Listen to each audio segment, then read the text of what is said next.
Shivanshu recording studio बानावर किशनगंज। पियारा काला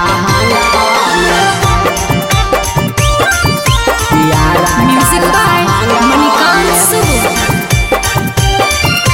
mask लगाही मिक्स बाय मनीष आर्या। पियारा काला हंगावा में मास्क लगाही काहे ना उठावही छौड़ी हमर फोन आगे तोरा से लागल हो छौड़ी हमर दिलावा गे। काहे ना उठावही छौड़ी हमर फोन आगे तोरा से लागल हो छौड़ी हमर दिलावा गे।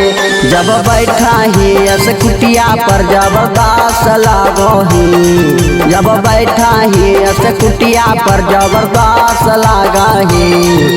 पियारा काला हंगावा में मस्त लगाही, पियारा काला हंगावा में मस्त लगाही। पियारा काला हंगावा में,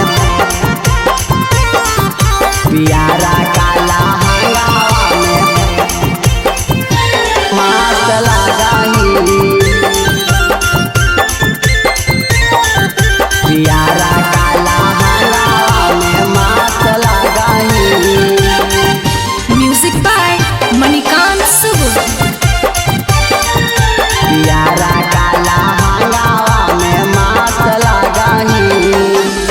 चलही जब रोडावा पर करके काजरावा के कराई देनी सुन गे छौड़ी, छौड़न में झगड़ावा गे, छौड़न में झगड़ावा गे। चलही जब रोडावा पर करी के काजरावा के कराई देनी सुन गे छौड़ी, छौड़न में झगड़ावा गे। देई देना दिलवा बड़ा बेस लगाही, देई देना दिलवा बड़ा बेस लगाही।